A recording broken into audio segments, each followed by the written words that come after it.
जो मैंने स्टडी किया है पिछले एक दो दिनों में, चैप्टर नंबर 6 है मेंटल इलनेस, मानसिक बीमारियां या मेंटल डिसऑर्डर्स।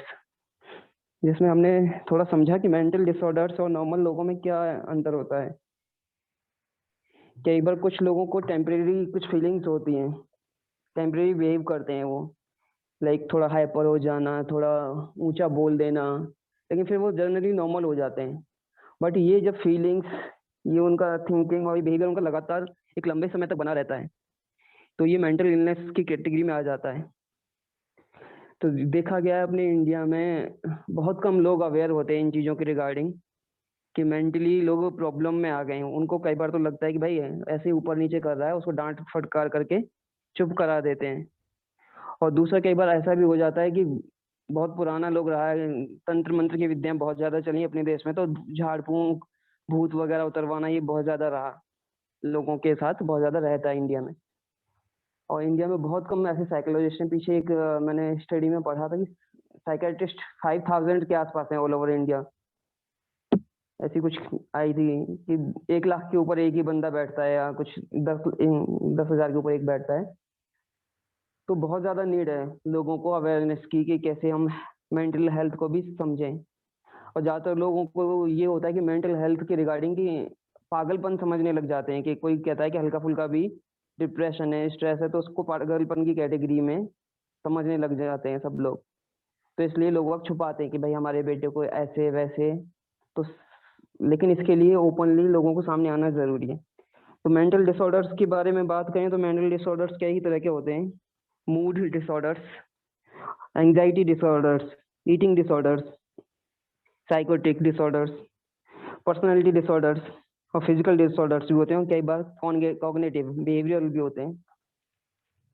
जिसमें विशेषकर बात करें तो ज़्यादातर डिप्रेशन, ईटिंग डिसऑर्डर्स, एंजाइटी, ये कुछ स्पेशल हैं जो ज़्यादा आजकल हैं सब लोगों के सामने। तो अगर हम बात करें साइकोटिक डिसऑर्डर्स को, तो साइकोटिक डिसऑर्डर्स ज़्यादातर एबनॉर्मल थिंकिंग की वजह से होते हैं। जैसे एबनॉर्मल थिंकिंग हो गई, जिसमें डिल्यूजन्स, हमें भ्रम हो जाता है। कई बार चीज़ों को लेके हमें भ्रम रहता है कि चीज़ें ऐसे हो रही हैं, वैसे हो रही हैं, कुछ दिखता है। कई बार लोग समझते हैं कि ये दिख रहा है। तो डिल्यूजन, और इसमें हाँ जी, हाँ जी। हेलुसिनेशंस भी होते हैं। हम्म, लोगों को कई बार आवाज़ें सुनाई देती हैं, तो आवाज़ें सुनाई देती हैं तो फिर उनको लगता है कि पता नहीं, मैं उनका आंसर करने लग जाते हैं। बट कई बहुत सारे लोगों के नेचर भी होता है वो बड़बड़ करने का, उनसे थोड़ा सा अलग होता है। अगर हम अच्छे से ऑब्जर्व करें तो पता चल सकता है कि हेलुसिनेशन और ये साइकोटिक डिसऑर्डर्स में है या नहीं इंसान। जैसे इसमें ये सारी चीजें हैं। और इलिस्ट्रेशन, एक सिचुएशन होती है जिसमें गलत तरीके से चीजों को देखा जाता है। उसमें एग्जांपल दिया, एक जो टीचर की क्लास में अटेंड कर रहा था, उन्होंने इलिस्ट्रेशन के बारे में बताया। इल्यूजिनेशन, सॉरी इलिस्ट्रेशन नहीं, इल्यूजिनेशन। जैसे हम के बाद रास्ते में चलते हुए कोई रस्सी पड़ी है, उसको सांप देख के हम डर जाएं। illusion। ये भी चीजें होती हैं। Okay, right. और बहुत ज्यादा तो नहीं, थोड़ा डिप्रेशन के बारे में स्टडी की। डिप्रेशन में सैडनेस, डिप्रेशन में भी अंतर होता है कि हम जनरल कोई थोड़ी बहुत देर के लिए सैडनेस आई, किसी का रिजल्ट आया, नंबर कम आए, तो थोड़ी देर के लिए सैड हो गया, देन फिर नॉर्मल हो गया। बट जब ये सैडनेस लगातार चलती रहती है तो ये डिप्रेशन की कैटेगरी में आ जाती है, कि लाइक कोई भी मिल रहा है, खा रहे हैं, पी रहे हैं, लेकिन उनकी उदासी नहीं जा रही है। लगातार वो इन चीज़ों के हवा में, उनकी प्रोडक्टिविटी काफ़ी ज़्यादा कम हो चुकी है, तो इंसान डिप्रेशन के मोड में पहुंच जाता है।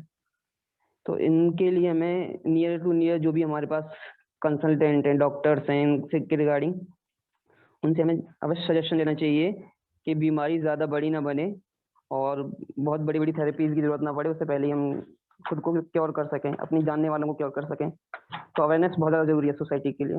बस थोड़ा सा इतना ही रहा। Thank you so much. Right. Actually बहुत इंपॉर्टेंट टॉपिक था ये, और एक एक तरह से आपने काफ़ी एक ब्रॉडर आउटलाइन आज हमारे सामने रखी है सबके सामने। और आने वाले टाइम में आप शायद इसमें डीप जाते जाएंगे। बेसिकली दिनेश भाई ये कहना चाह रहे थे कि सिम्टम्स तो थोड़े थोड़े सबको ही आते हैं, मूड स्विंग सबको होते हैं। कभी-कभी सबका मन करता है कि हम दिन भर सोते ही रहें, आज ऑफ़िस ना जाएँ, आज कुछ काम ना करें। लेकिन जब ये पैथोलॉजिकल हो जाता है और ये प्रोलॉन्ग्ड हो जाता है, मतलब कुछ ऐसे डिसाइड किया गया है डीएसएम के अकॉर्डिंग 14 डेज़ है या जो भी उसका ड्यूरेशन है, उससे ज़्यादा जब सिम्पटम्स कंटीन्यूअस होते हैं, तो वो डिसऑर्डर के कैटेगरी में आता है और फिर उसका कैटेगराइज़ेशन होता है। वो एक लंबी प्रक्रिया है, वो शायद में समझते जाएँगे। तो सभी के लिए काफ़ी इम्पोर्टेंट है ये हम सबको समझना चाहिए, हमें आस-पास के लोगों का ध्यान रखना है, उसके लिए भी समझना चाहिए और अपना ध्यान तो हमें रखना ही है।